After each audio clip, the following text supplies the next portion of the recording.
storytelling is obviously this kind of activity where modules, a ghost, a princess, a lost kingdom, a disturbed father-son relationship, these modules are manipulated to entertain people. And, you know, it's a cliche that there are only 5 stories.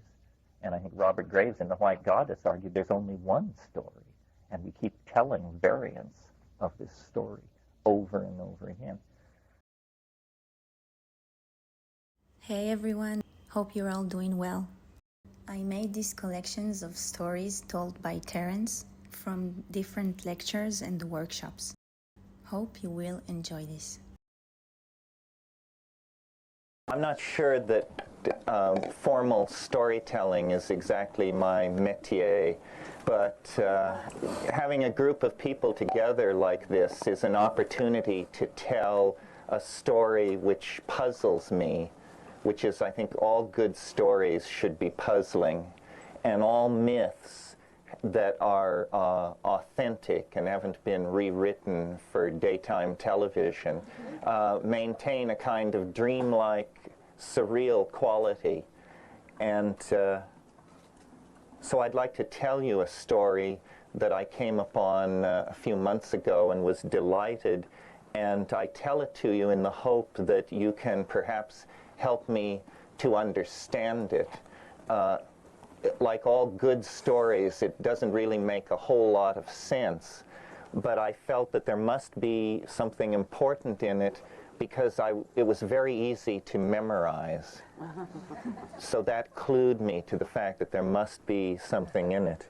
And this story comes from that ultimately pivotal moment in Western civilization when the last outpost of the goddess culture, which was Crete, Minoan Crete, fell and was in the process of falling to the pirate paternalists of Mycenae, who, with advances in shipbuilding and an economic base built on grain, were beginning to conquer the eastern Mediterranean, and one by one the last bastions of the goddess religion were falling. There were also great earthquakes in the eastern Mediterranean at this time, which also contributed to the disruption of this civilization.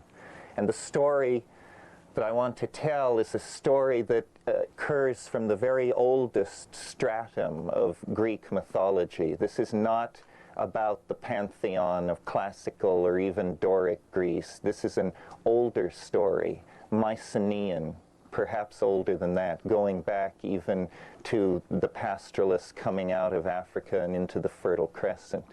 It's a story set in a setting which is probably familiar to most of you, although this story is only told in Pausanias and alluded to in Herodotus, so it is not a story that even classicists are too familiar with.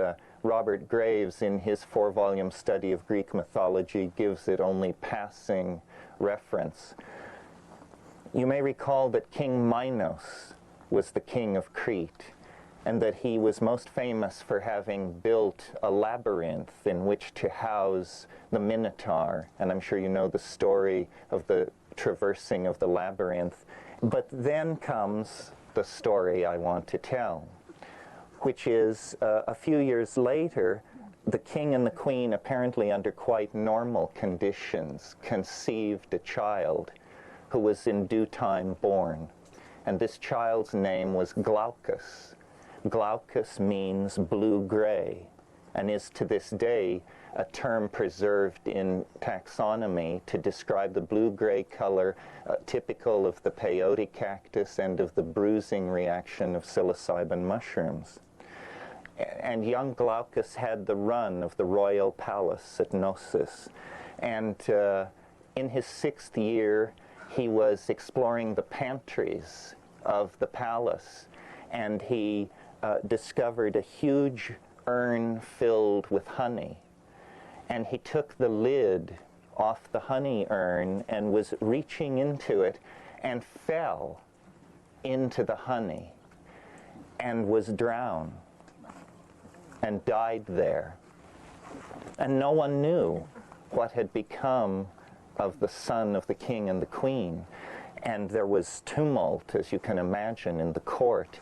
And eventually Queen Pasiphae, in a state of complete hysterical distraction, went to the great seer who advised the king's generals and the king's weather makers. And she said, you must find our son. And the seer looked into the surface of oils poured on water and burned hyssop leaves. And he said, my magic is not sufficient to find your son, but I can lead you to one who can find your son.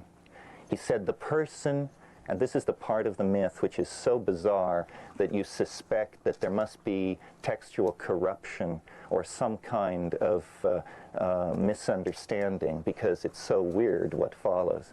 The seer said, the person who can lead you to your son is that person who can compose the most apt simile on the tricolored cow in your herds. What the tricolored cow is, what kind of code language we're dealing with, can only be a matter of conjecture. But obviously the story at this point is couched in a secret language which conveyed meaning only to the initiates. So the king and the queen commanded each citizen of the principality to appear before them and compose a simile on the tricolored cow. And there was a man there, a minor philosopher, whose name was Polyeidos. And Polyeidos, you only have to have spent 2 weeks in Greek before you transferred out to something a little less horrifying to know that Polyeidos means many ideas. So Polyeidos, the man of many ideas, went before the court, and he proposed a simile, which, according to the account of Pausanias, was brilliant. He doesn't preserve it, and hence it's lost forever. But whatever this simile was, it carried the day. And Polyeidos was actually a very humble man, a minor healer and magician. And he was puzzled that out of all the people in the kingdom, he had been chosen, or he had, by fate, been singled out as the one who could solve this extremely racking dilemma of the lost son for the king and queen. Polyeidos, once chosen, he dreamed and saw the body in the honey, but they were so flipped out that the kid was dead that the fact that he had found the body didn't buy him much slack. And the queen flew into a rage and said he should be sealed into a crypt with the body of our son. And he can come out when he comes out with our son alive. And so Polyeidos was seized by force. And notice now the motifs of incarceration, the dark night of the soul, the alchemical enclosing of the prima materia. I mean, this is a rich, rich myth. So Polyeidos was seized by force and placed into a crypt that was walled up, and the body of Glaucus was laid beside him on a slab. And as Polyeidos sat there bewailing his fate and rending his clothes and calling out on the gods to help him, a snake entered the chamber through some unseen tiny chink. And the snake approached the corpse of the child lying in a dripping pool of presumably dark attic honey on the polished stone of the sarcophagi. And Polyeidos emerged out of his reverie and struck out at the snake and killed it because he was afraid it would violate the body of the child. And then, seeing that the snake was dead, he went back to his reverie. And a few minutes later, a second snake appeared and came to the body of the first snake and reacted very violently. And before Polyeidos could move to catch it, quick as a wink, it was across the room and lost through a small aperture in the floor. And hours passed, and the depth of Polyeidos' despair grew and multiplied as he realized the hopelessness of his situation. And then, suddenly, the second snake appeared again.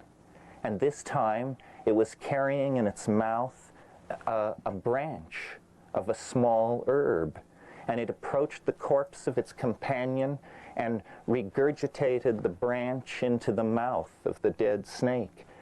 And the dead snake was revived, and the two snakes went away, struck dumb with amazement.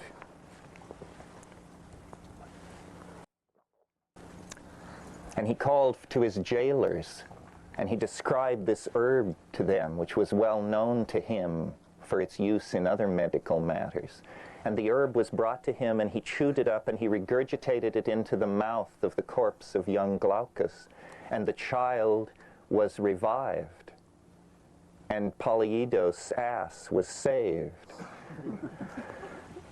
So he emerged, and the king and the queen were jubilant, and the court was jubilant, and the king said, "You can have anything that you wish." And Polyidus, who was actually a foreigner in Crete, said, "I want to journey to my homeland. I want to return to my homeland." And King Minos was on the brink of granting the boon when Queen Pasiphae intervened and whispered in his ear and said, "You cannot allow a magician of this power to leave the kingdom. We must somehow gain his knowledge before we allow him to depart from us." And so King Minos backtracked and made a different deal and said, "You can return to your homeland, but first you must teach all your magical arts to my son Glaucus, who you have resurrected." And so Polyidus, not liking it, but seeing the power of the king, acceded to the demand. And over the course of many years, he taught all his shamanic and magical arts to Glaucus, and he schooled him in all of the esoteric knowledge that had made Polyidus the unique person able to find the lost child.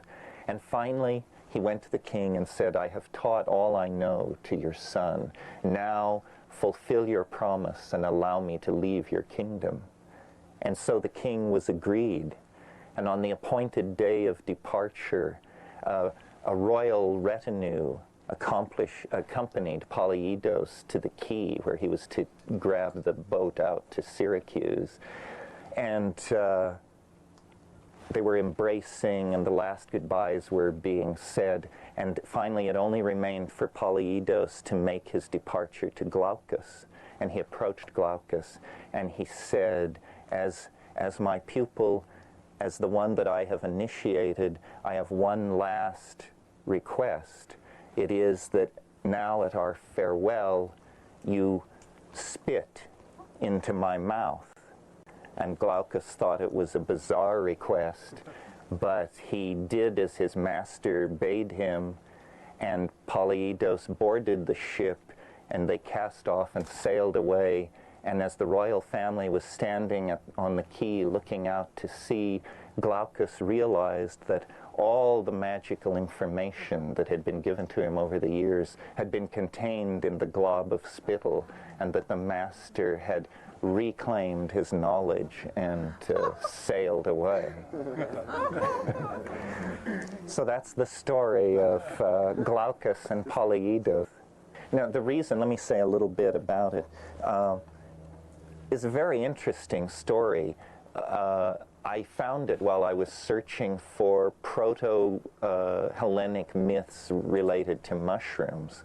And there's something funny going on in this story. The fact that the blue-gray child is preserved in the honey and then is resurrected through the intercession of another herb, an herb known to the snake. And recall from the Genesis myth that the snake is always the keeper of the vegetable secrets. It was the snake who had the inner skinny on the flora and fauna of Eden. And so the snake comes bearing information that then concerns this herb of immortality and the ability to resurrect the dead. And it shows, I think, the very late persistence of these Paleolithic themes of shamanic power carried and transmitted through plants. The on-the-road, old-style way of preserving the mushrooms was to put them in honey. And it turns into a totally black mess. It turns into the alchemical prima materia. It turns into the exudate of the grave. But if you have the courage to eat it, it is then reborn inside of you. I'm of the opinion that, there might be a future world where all that will be remembered about the people who populated North America is that they built amazing roads and they hunted whales. And people will say we built amazing roads because even atom bombs can't destroy a freeway cloverleaf. And they will say we hunted whales because this book is the American Iliad. I mean, this book will last as long as language lasts. And it's a very psychedelic book. I don't know how germane it is to all of what we're talking about, but it's about a quest, and it's about an unrelenting devotion to a certain kind of truth.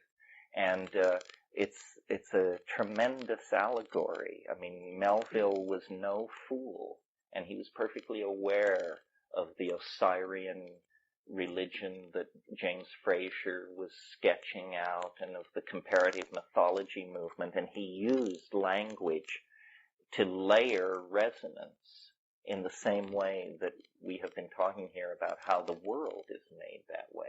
Joyce did the same thing. Essentially what I'm arguing is a kind of allegorical view of reality. The genius of Ulysses, Joyce's Ulysses now, is that a guy wants to buy some kidneys to fry for breakfast. And so he wanders around his neighborhood and he chats with the butcher and he has some adventures, and in the meantime he's constantly thinking about his weird relationship and the 20th century and science and medicine and all this stuff. And he, on another level, is Odysseus, visiting the various ports of call in the Iliad. And so into the mundane life of this Irish Jew in 1906 comes this great historical echo of the Iliad. If you've never read Moby-Dick, you certainly should. It's a crash course in psychedelic metaphysics, I would think. Here, I can't resist it. Let me read you a very small part. This is from chapter 36, which is called The Quarterdeck.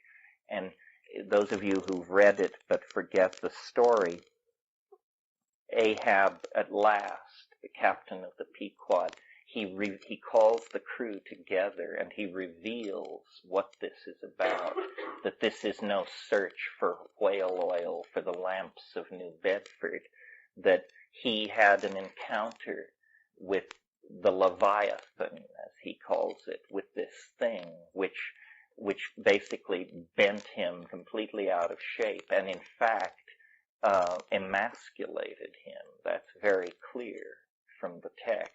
So he is Osiris, who lost his penis, you'll recall, in a confrontation with an enormous sea monster called Typhset, and then had to search through the the goddess Isis searched through the underworld trying to reconstruct Osiris. And in this chapter, The Quarterdeck, the philosophy of American transcendentalism, which is what Melville was operating under, and which we know too little of, I often think how much deeper and richer American environmentalism would be if people would read their Emerson. I mean, Emerson is the American Blake, in a sense, and Melville comes out of that.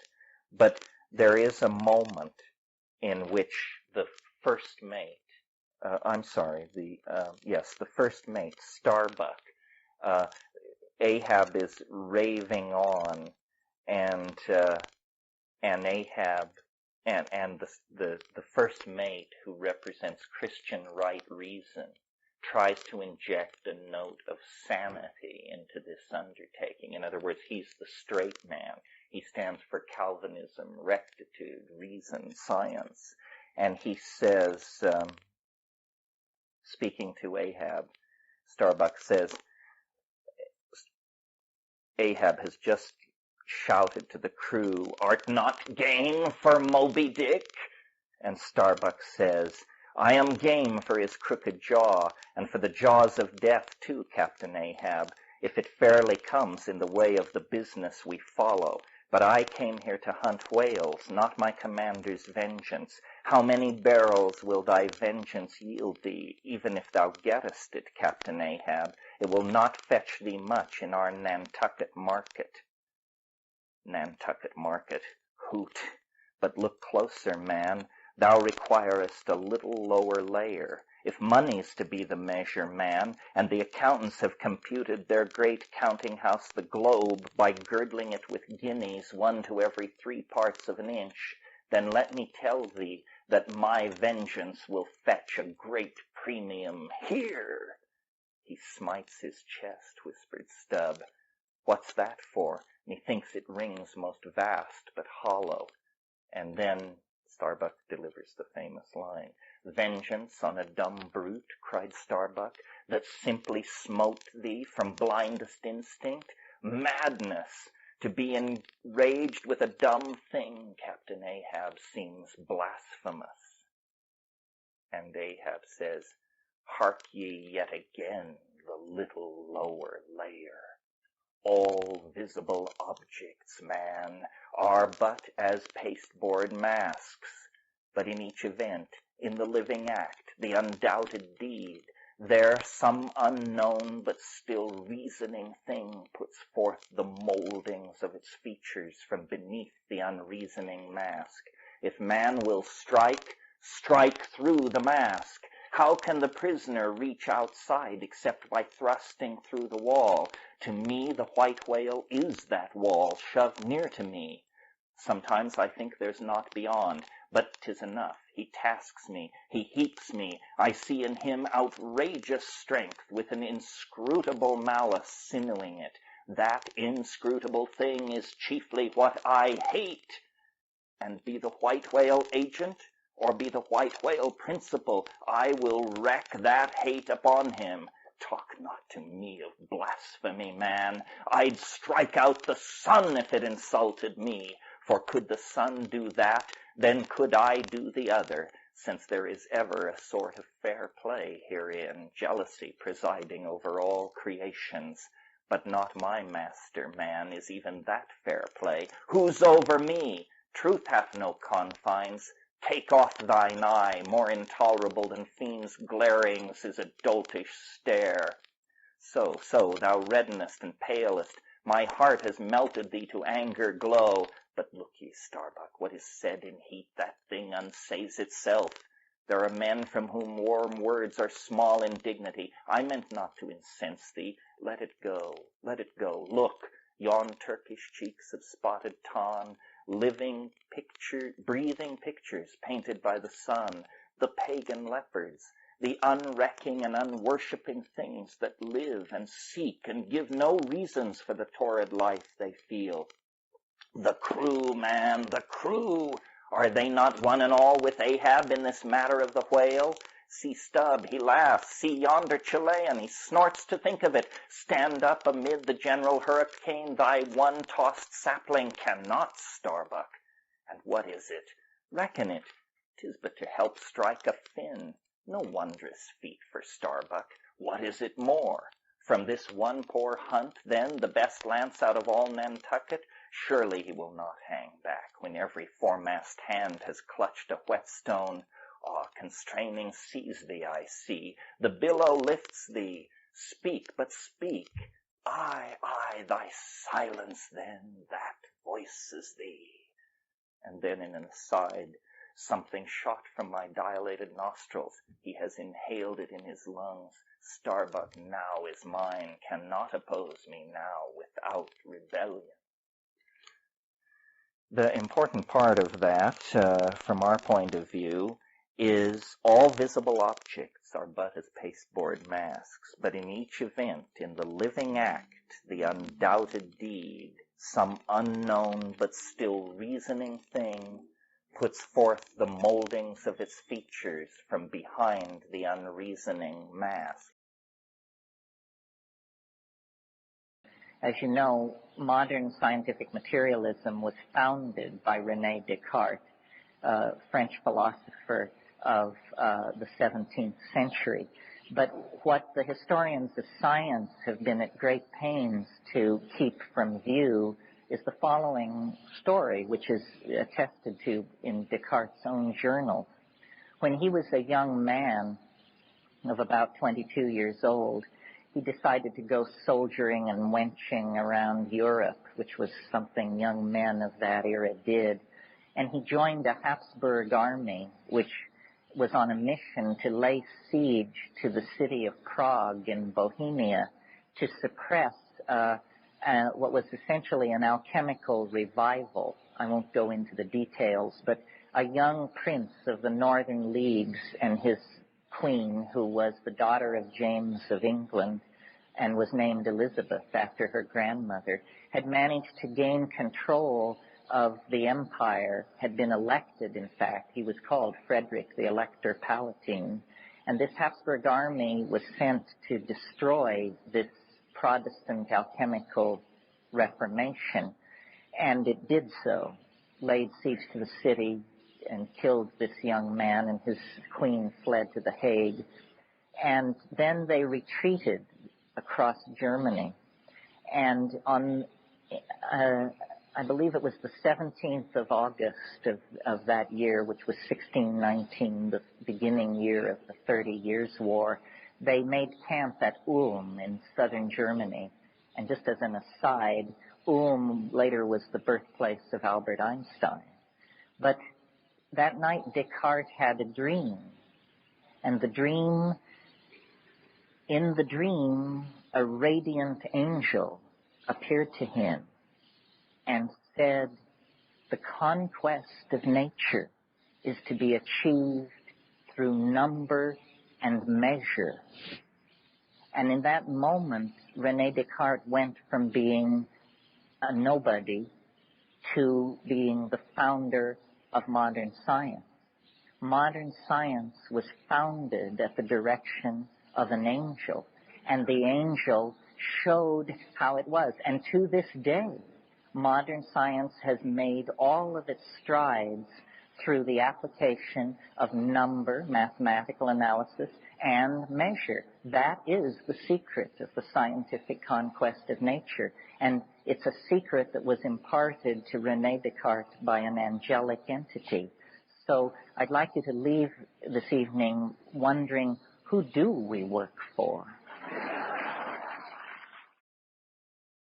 All of you must know, I'm sure, the famous story of Kekule, the German chemist Kekule, who discovered the benzene ring.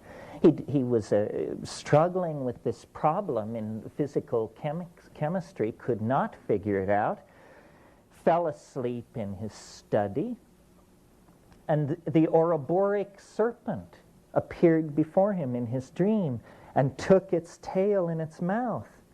And he came out of a sound sleep and said, I've got it. He walked to the blackboard. He drew the first benzene ring. Angelic intervention from the unconscious.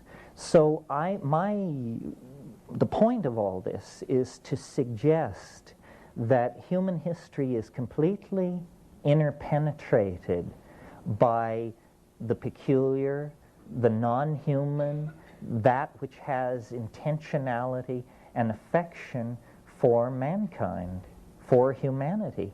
And this is what shamans call to their aid. This is how the curing is done. It's done through these spirit helpers. In the course of sorting out as many peculiar and bizarre possibilities as life could offer me in many places, my attitude was always critical. My attitude was always a show-me attitude. I don't believe in faith. I don't believe in belief. My favorite gospel story is the story of the Apostle Thomas, who was not present when Christ came the first time after the resurrection to the upper room. And then later Thomas came to the apostles, and they said, the Master has been here. And he said, you guys have been smoking too much of that red lab. And then Christ came again. But in this conversation with the apostles, Thomas said, unless I put my hand into the wound, I will not believe it. And then time passed, and then Christ came again to the upper room. And he said, Thomas, come forward. Put your hand into the wound. And he did, and then he said, Lord, I am not worthy, so forth and so on. My conclusion about this story is that alone, among all humanity in all times and places, only one person ever touched the incorporeal body of God. Thomas the doubter touched because he doubted. It was not necessary that the believers should be vouchsafed such a boon, but the doubter was awarded the supreme enlightenment. Here's a story that is in Bruce Chatwin's book, Songlines. There are these things called songlines which cross Australia, and they can be thousands of miles long. And if you're a shaman and one of these things crosses your territory, then you are the keeper of the song of that part of the line. You must learn and keep this song. There are 137 Aboriginal languages in Australia. So these people did the following thing. They went to a place near one end of the song line, and they recorded a shaman singing his song of that place. And then they went 2,000 miles to another part of the same song line, and they found the songkeeper of that place. And they played the guy's song for him. And it was in a language he didn't speak, and he had never been away from his own home. He had never been to this place. So he listened to the song, and after a while, he began to sing with it. Not the words, but the melody. And he sang with it. The way you could sing with green sleeves if you didn't know the words, but you heard the melody. And then, after it was over, he said, the man who sang this song, his place is a butte with 3 mountains, and eucalyptus filling the valley, and a red rock like a lizard over here. So then they tried to analyze, what is happening here? Is this telepathy? Is it magic?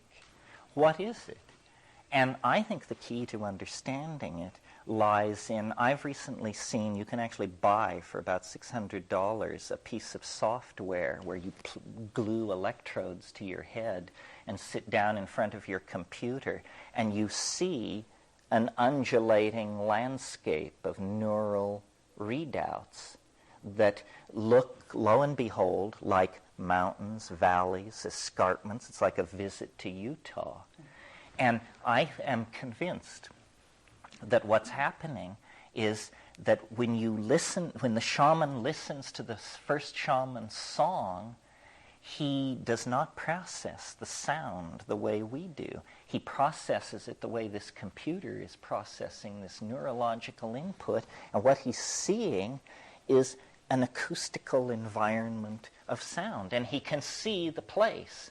The song is the way it is because the song is not a song. The song is a hologrammatic acoustogram of the topology of the land through which the song line passes. These people are called the most primitive people in the world, remember? After I just said I don't like taking psychedelics with people, I guess what I should have said is I hate being responsible, because I don't mind taking ayahuasca with 30 people, none of whom speak English, in a hut up some river. But that's because I know that the old shamans are in charge, that I'm just a face in the crowd. Nobody's going to turn to me for explanation or help. I'll tell you an ayahuasca story just to give you an idea of the kind of stuff that goes on in these sessions.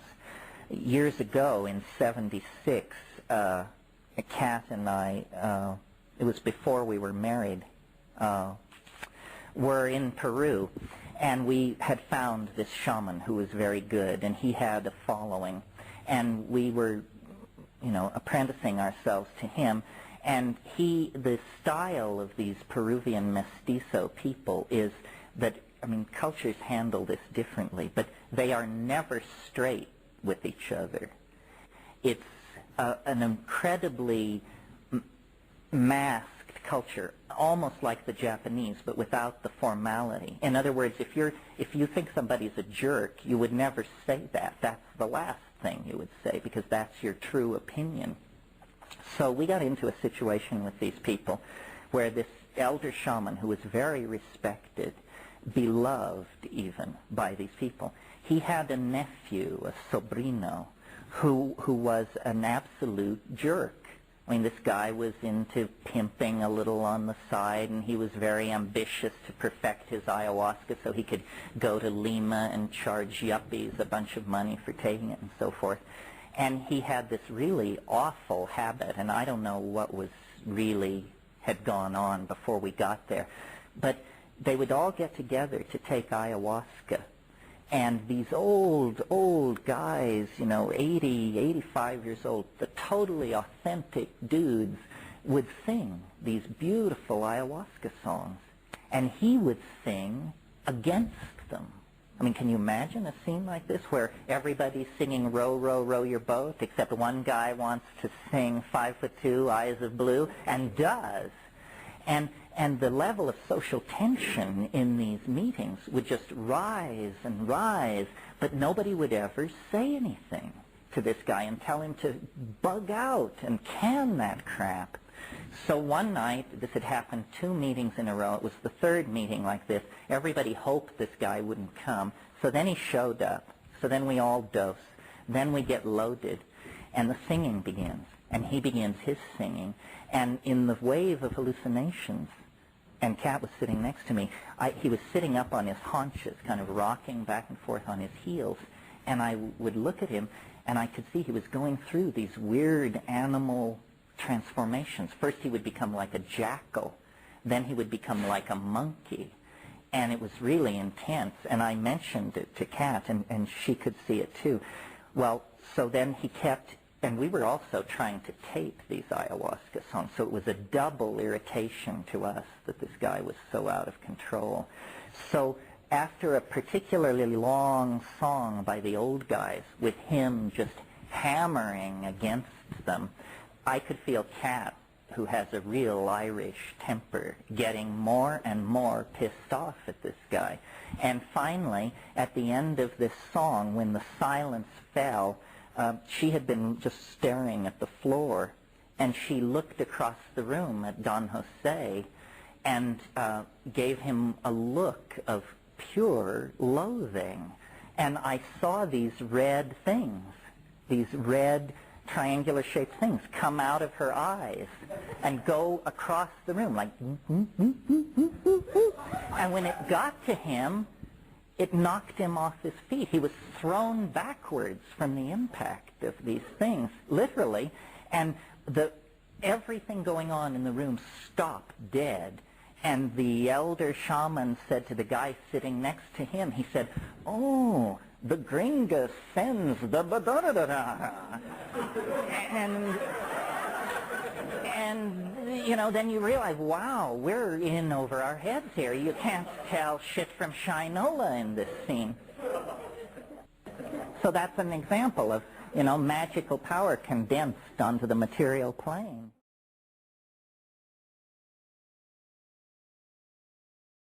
We're not all living in the same world.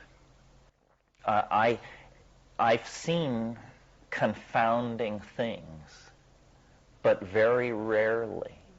But truly they were real. They were so real that I believed them to be real. And I'm the toughest nut to crack I've ever met.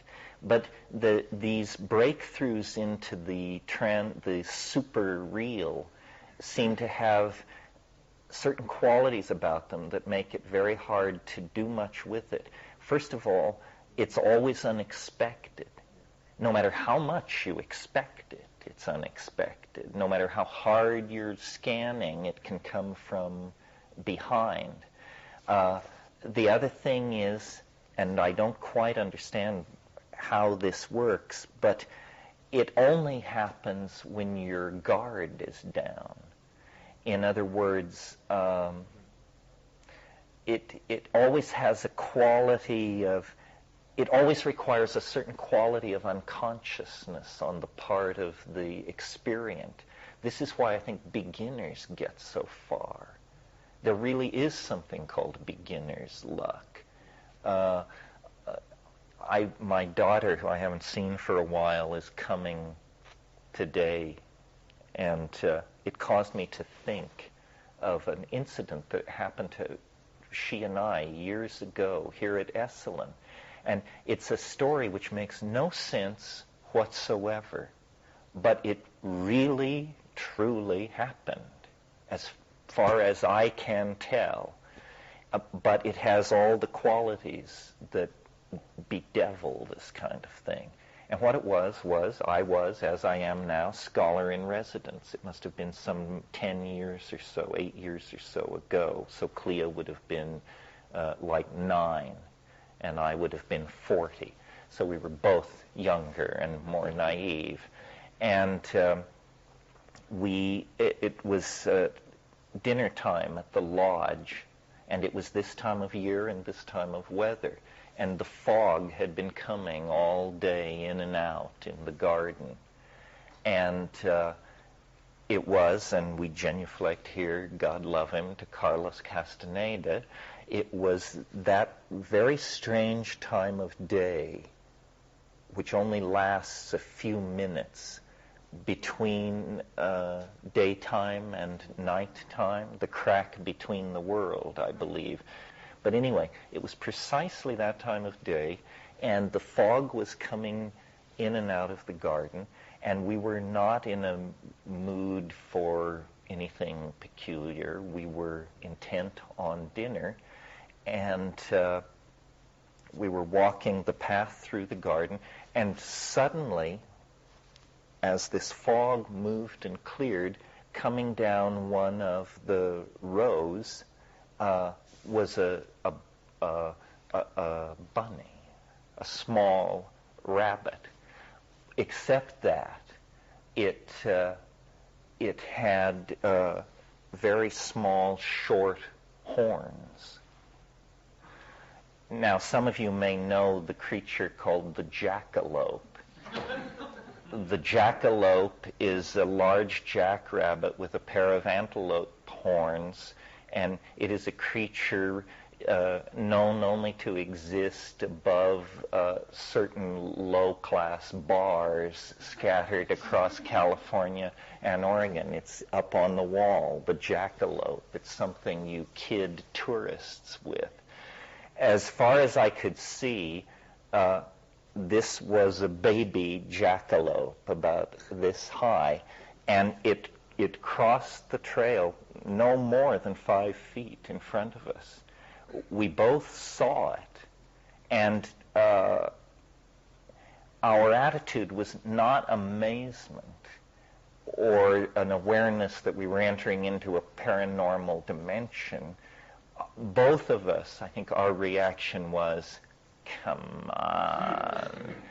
And then immediately behind it was a man, a very thin, not particularly healthy-looking man with a shaved head, wearing something like a gray running suit. And he was running crouched. He was with his hands out like this. He was trying to catch the Jackabunny. And when he saw us, he appeared very confused and stood up and turned and walked the other way. And I just took her by the elbow and I said, "Let's get out of here." And then we went to dinner, and we've talked about it immediately after and since. And as far as anybody can reasonably and decently tell, this is the straight story on what happened. Well,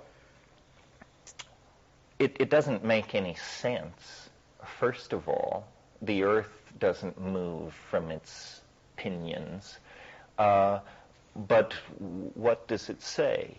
It says that attention falling into a certain place of non-attention is set up for something like this to happen.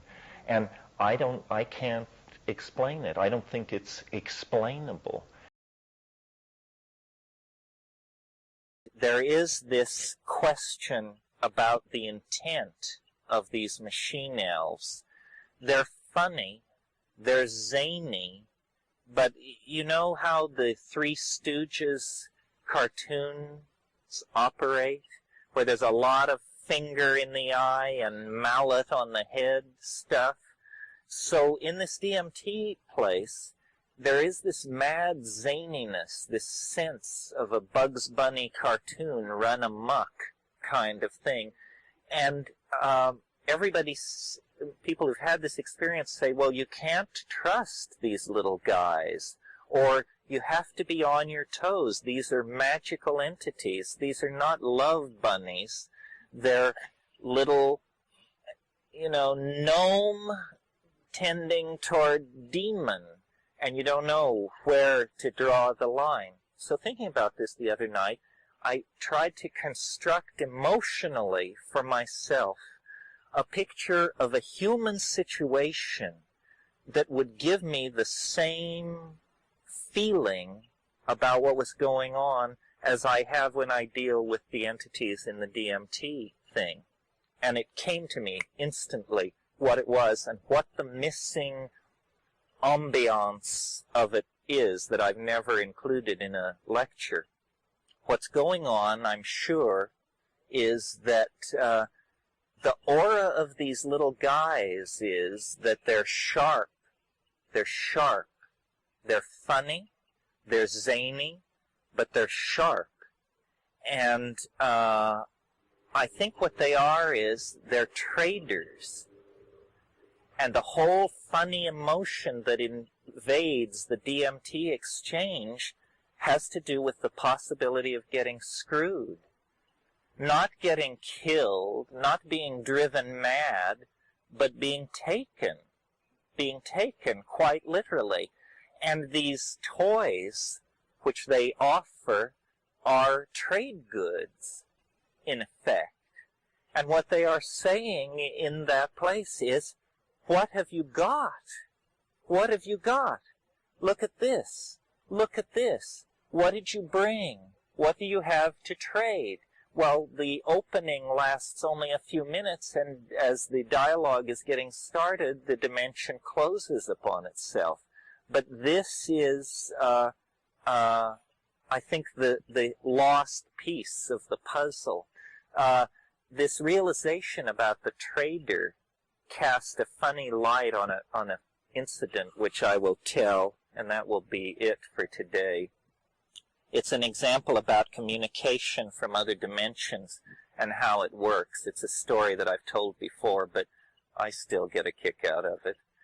I was in Los Angeles having dinner at a not terribly fancy restaurant, but a neighborhood restaurant in Malibu with a bunch of people, among them my friend Ralph Abraham, and also among them a woman, a French movie producer. And we had been earlier at someone's house talking about psychedelics and mushrooms and what I did and what my rap was. And so we were seated at this big table, about 10 of us, and this woman was at my elbow. and she said, "You say that the mushroom speaks, but I do not understand this speak. What does it mean?" And I said, "Well, the mushroom has many personalities. Sometimes it has a very, it sort of presents itself like a pawnbroker." I said, "You know that role that Rod Steiger played in the movie of that name? That irascible kind of personality is a personality of the mushroom." And she said, "Oh." And at that precise moment, Steiger stopped by the table to shake hands with everybody. I mean, so immediately thereafter that I was horrified that he had heard me make this reference to him. Well, so I was just, and Ralph, who was sitting across the table and saw this whole thing go on, leaned across the table and said, "You see, the mushroom is showing you that it can touch you anytime, any place, in ways that you could never imagine." That's all, folks.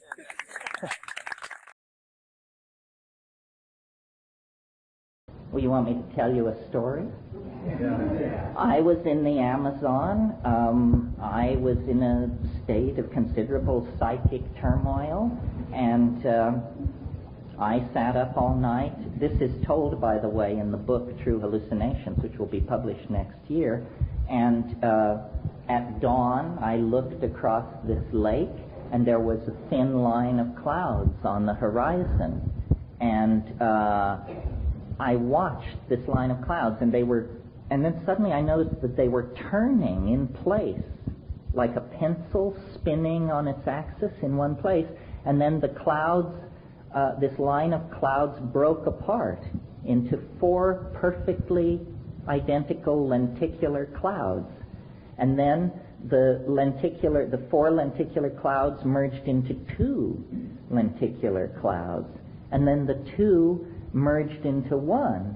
And as they merged into 1, I heard the whee, whee, whee sound of Hollywood science fiction flying saucers, and I realized this thing was coming toward me across the lake. And it was absolutely convincing. It was a flying saucer, the real thing. And I was absolutely convinced that it was going to take me at that moment.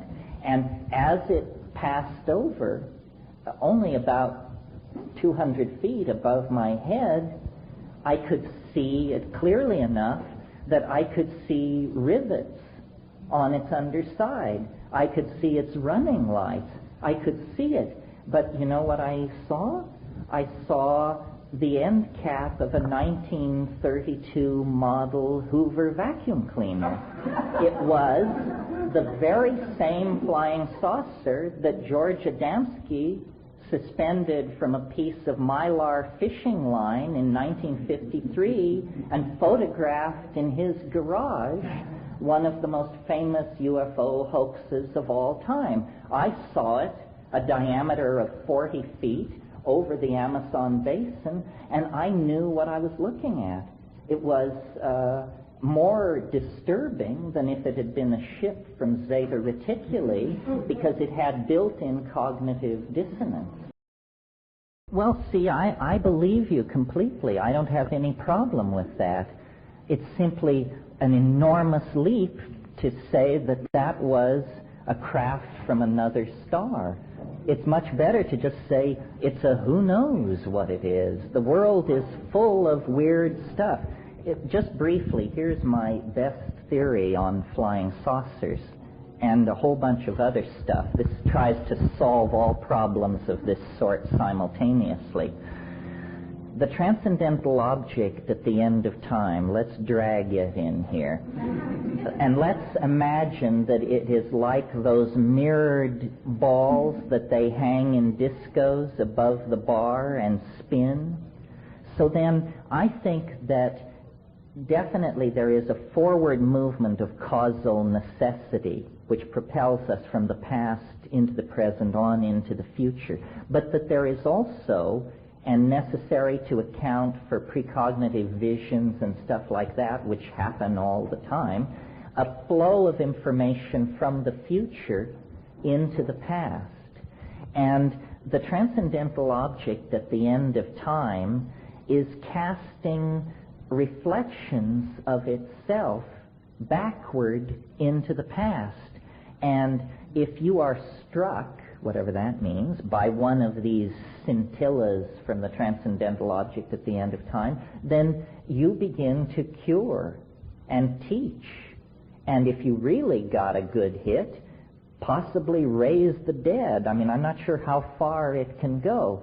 Now, also, these images of the transcendental object at the end of time haunt the skies of this planet in the form of spinning vortices of contradiction. This is what Jung said. He said, the UFO is an image of the self. And I don't mean the little self. I mean the collective self of humanity. So a story like Jim's story I have no problem with it. I take it as true. It's the people who say, and they revealed the nature of the fall of Atlantis and the world plan, then it's too much, because it's coming through human interpretation. The horrible thing about the UFO people who claim contact is that the aliens they present to us are so incredibly mundane. So much more mundane than what you would encounter on a DMT flash, that they're just like the neighbors next door. I think that, alien intelligence, the trick is not to find it, but to recognize it when it's in front of you. Intelligence is a very slippery concept. Sometimes we can't even identify it in the person sitting next to us on the bus. So how can you expect to identify the intelligence of an alien? It just seems incredibly unlikely to me. I think the world is a lot stranger than we suppose without evoking benevolent aliens who prefer vegetarian diets and who come from the stars. And I guess this maybe goes to your question about supernormal power. There is something loose on this planet, is that what I want to say? Or behind reality? Or something? We could call it the unconscious, but that might make you feel more comfortable with it than you should. But what this power can do is it can manipulate your mind.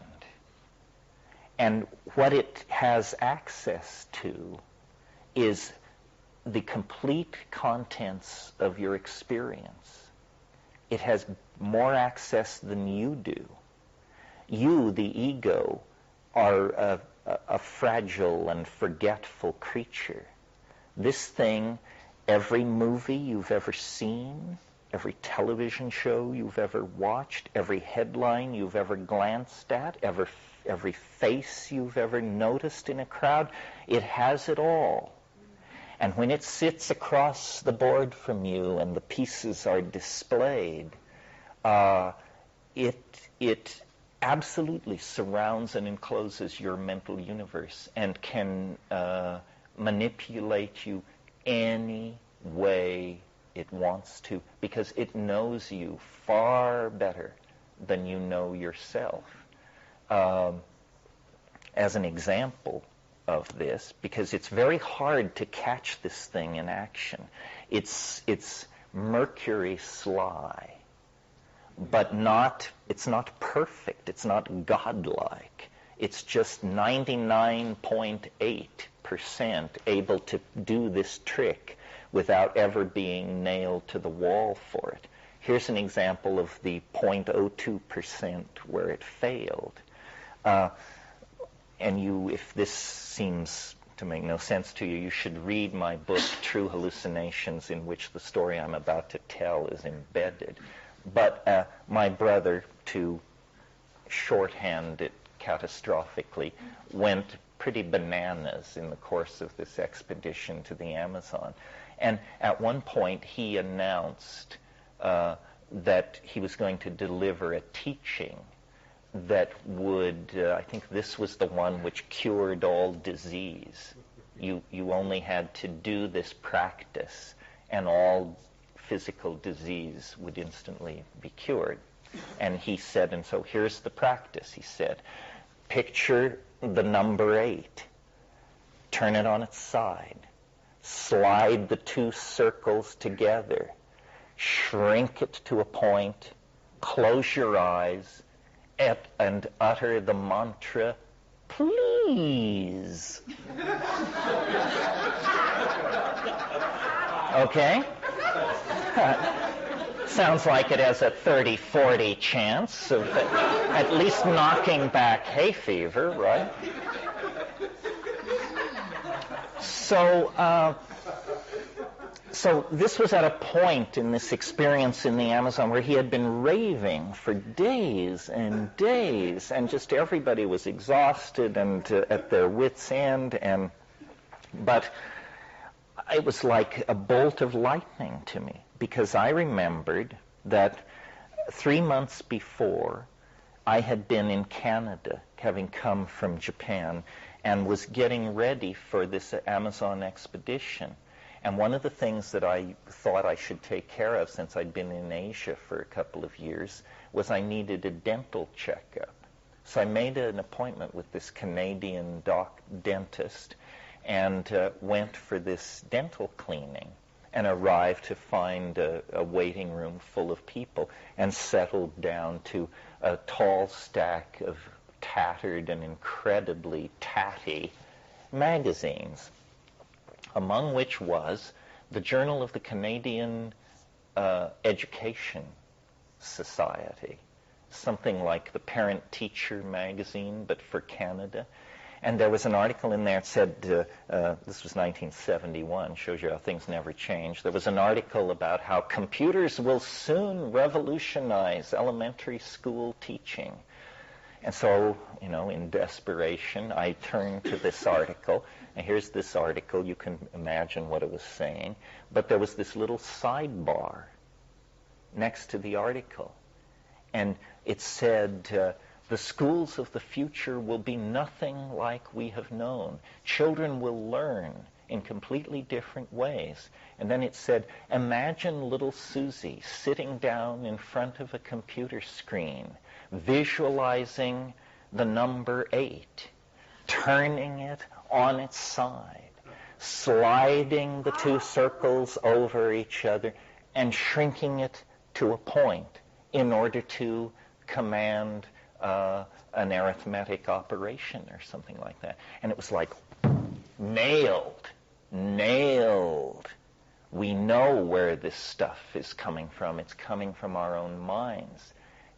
He, if we want to blame my brother for this, had apparently a complete readout of all this detritus flowing around in my mind, and could pick it up and use it at will to befuddle and confuse me and lead me deeper in. So when people say they have these encounters, the strangest thing about how we relate to the encounters is that we believe them. We take it at face value. If you stopped me in the dining room this morning and told me that you had culminated an incredibly intense affair last night, I would not take that at face value.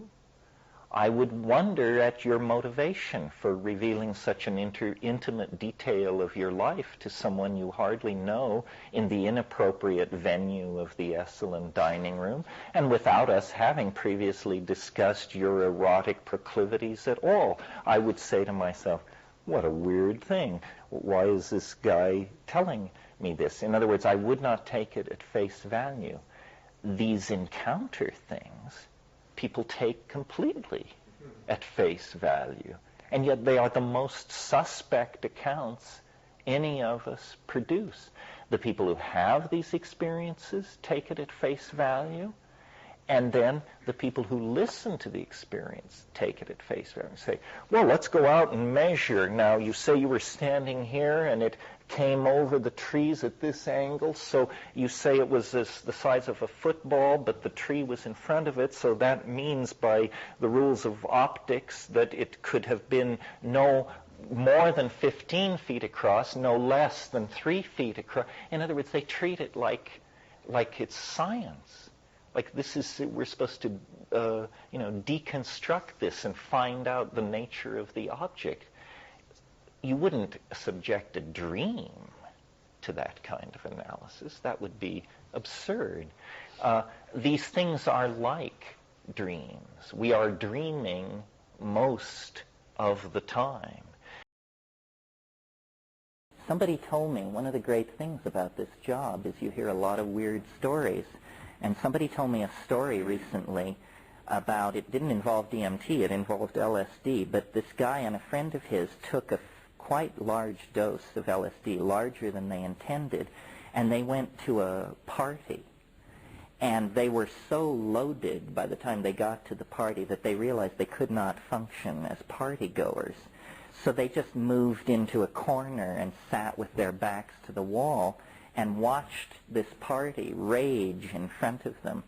And after about 20 minutes of sitting there, they both simultaneously noticed, it was a dance party, noticed that the music was sounding really strange and everybody was moving very slowly. And as they watched, the thing came to an absolute halt and people were just frozen, and there was absolute silence. And at that point, the door at the other end of the room swung open, and an elf entered the room and moved among all these frozen people, and then left by the door he came in. And they both saw this, and they said that they could tell that it was, that the people in the room didn't know it happened because for them it occupied a microsecond.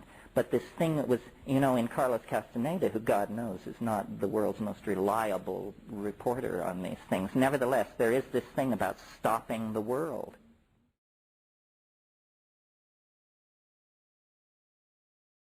I'll tell you a story just for your edification, maybe, but amusement perhaps. I once, and no ifs, these, was a landlord in Berkeley many years ago, and that's sufficient. And everybody left one Easter vacation or Thanksgiving vacation, and so I decided I would do this acid trip I'd been planning and smoke DMT at the top of the trip. And so I did, and I had this very long, involved DMT trip in the elves and all. It was just totally out of control.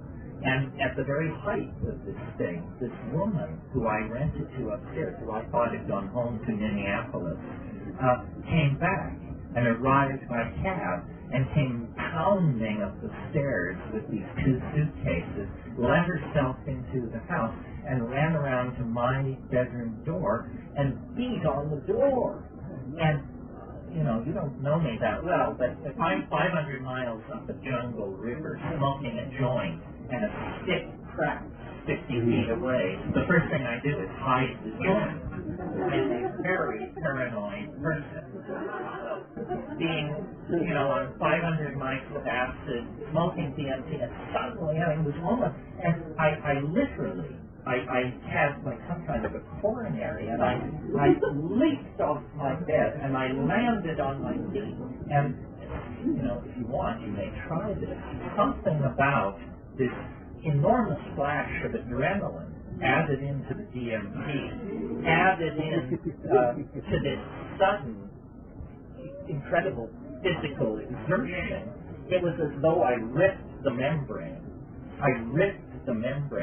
And I was now standing in my room but I had dragged this trip through with me, and the room was full of elves, ricocheting off the floor, and I had them, they were hanging on me like weasels. and I was turning me around in the room, and also simultaneously, one of these machines had been dragged through into my bedroom at the same time. It was like about the size, well, like this. And it had all kinds, it was faceted and opalescent and glassy and strange, but what was important about it was it had a kind of a faceted top on it that was clicking, going click. And every time it would click, it would launch a small plastic chip across the room that had an alien letter written on it. And these little plastic chips were ricocheting off the wall and piling up, and I was just standing appalled, looking at this situation. And then Rosemary slams on the door again, so I stagger over to the door, which was a sliding wooden door, and I just threw it open, and I looked at her and said,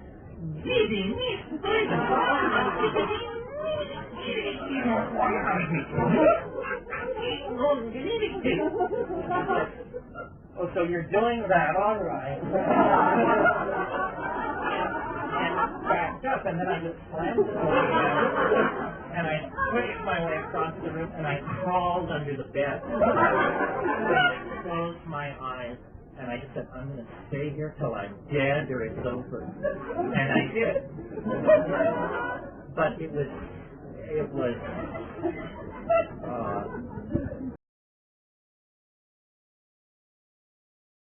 Well, here's an example of the kind of stuff that would go on. One afternoon, I walked out of the little sandy place where the hut was, where Dennis was being confined, and after a while, he was taken out of my quote-unquote care by more sober members of the expedition, and I was just basically abandoned in the woods because I refused to come into the mission, and I just lived in the woods. And this one incident, I was there, and I would go out and I would raise my hands, and the butterflies, I could call them in. I could call in hundreds of butterflies, and so I would be there like this, and the butterflies would come, and they would settle on my arms and my shoulders in front of me, and I had a lot of guilt about what I'd been doing in Indonesia the previous 2 years, which was slaughtering butterflies. And so, like, tears of joy and ecstasy I just would completely emotionally come apart, weep, and then stop weeping and think about how I have to have a witness. I have to have a witness. So then I would go and get my major skeptic, who was this colleague of mine, a woman from Berkeley, who, thought, as any reasonable person would, that I was completely bananas. So I would, without telling her what would happen, I led her out into the forest, and then I stood there with upraised arms, waiting for the butterflies.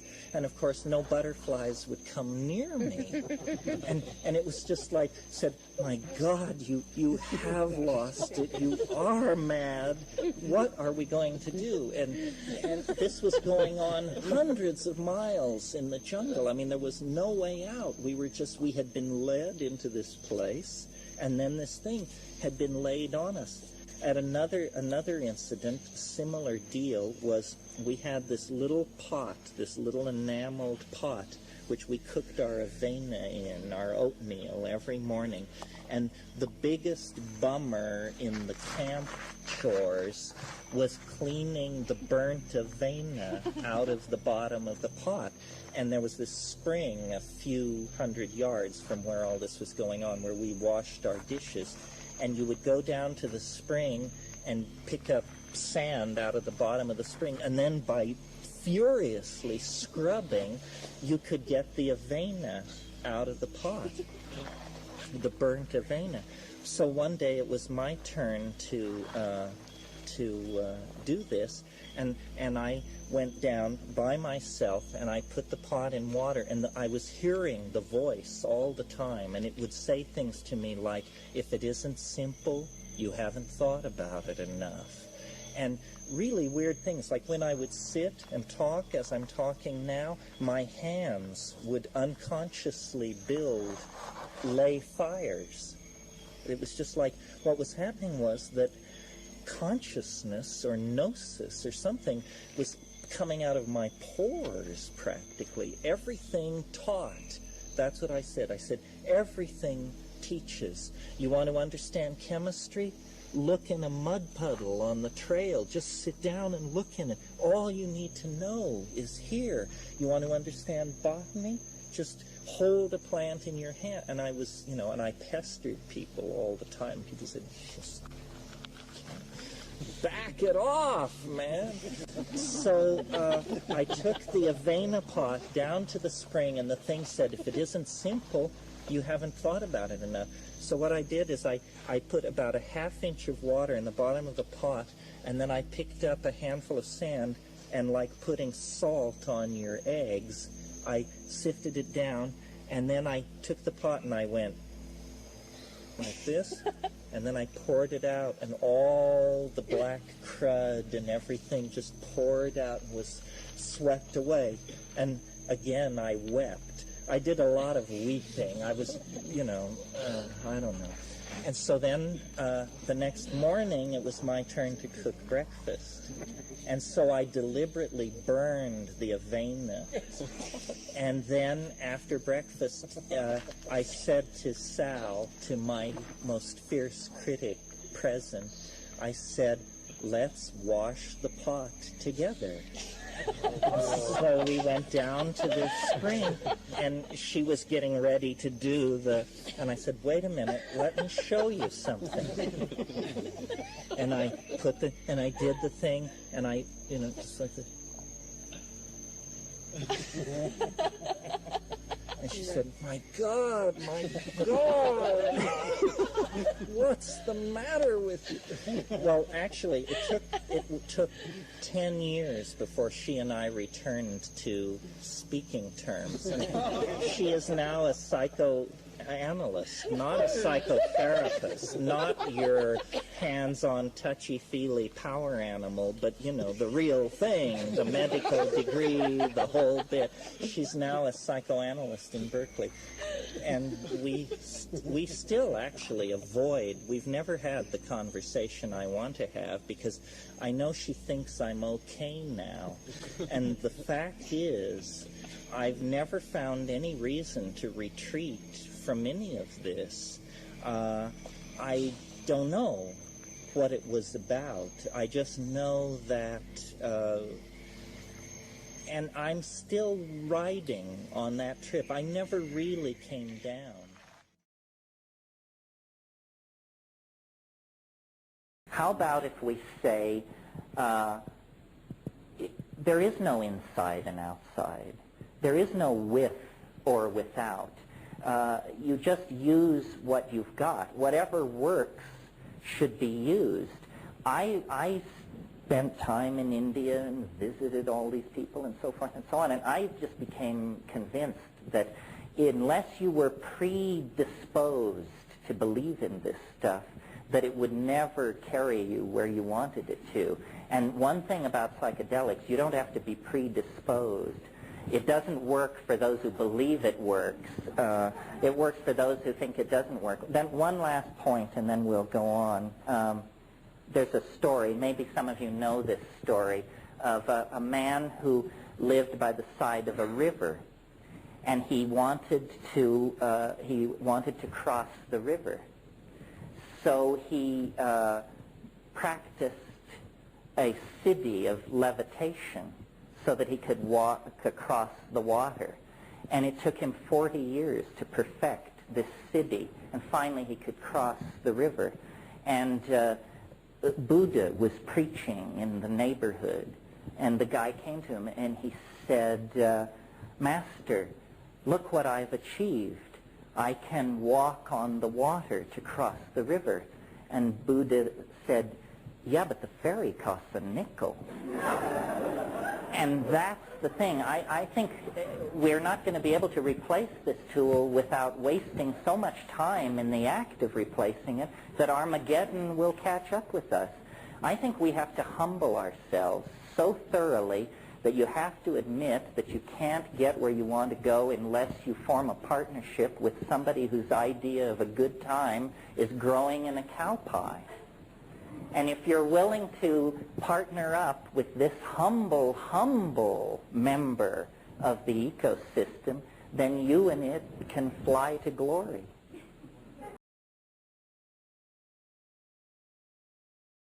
My brother, years ago, he invented this term. He called it extra-environmental. He said, this is what we want to be. We don't want to be Americans or Germans or English. We want to be extra-environmentalists. Always feel, wherever you go, that you are a stranger, the outsider, the one looking in. This is the viewpoint that makes all places the same to you. There's a wonderful English poet and writer, Rudyard Kipling, and he wrote a children's short story called The Cat Who Walked by Himself. And it's a story of how the dog came to the cave of man and would lay at the man's feet. But the cat would never come. And when the woman asked the cat why it would never come, it said, I am the cat who walks by himself, and all places are alike to me. And I think transcending our cultures is going to be extraordinarily necessary for our survival. I don't think we can carry our cultures through the keyhole of the stretch of the next millennium. Well, how do you shed your culture? How do you transcend your culture? By digging into your soul with the tools that have been given you to make art. This is how cultures are transformed, by art which flows up and actually submerges the previous cultural forms.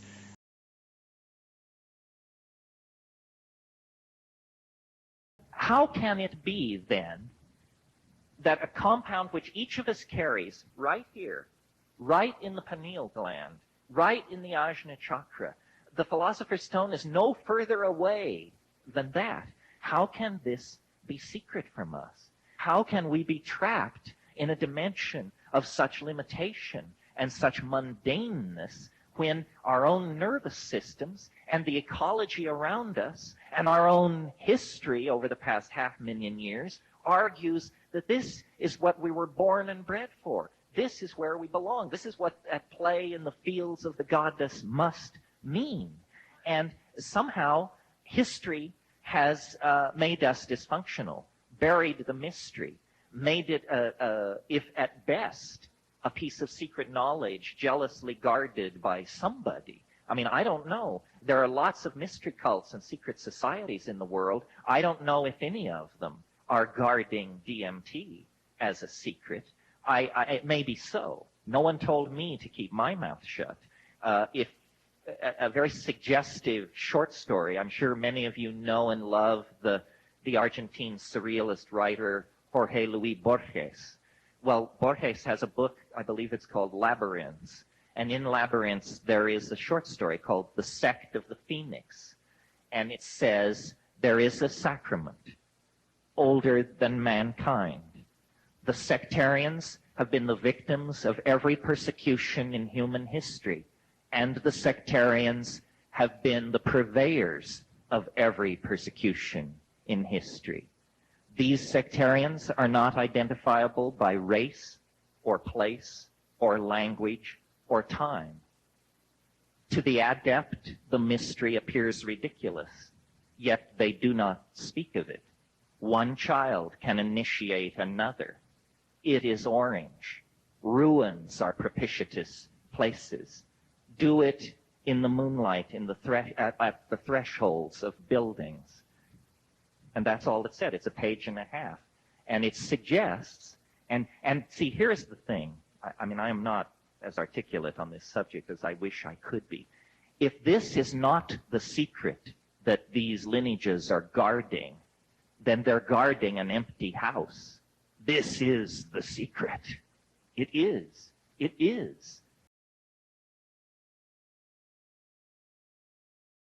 Right there, in the beginning of the Western story in Genesis, what you get is it's the story of history's first drug bust. It's the story of a woman who follows her own mind and makes a decision about consciousness alteration, and then it works. I mean, she says, and they were naked, and she perceived them as naked. In other words, she got true information about the situation. But you have Yahweh there mumbling to himself as he wanders around the garden in an old bathrobe, and he's saying, if they eat of the fruit of the tree of knowledge, they will become as we are. That was always the issue, you see. It wasn't a health issue. It wasn't an abuse issue. It's about who finds out what's really going on and who doesn't.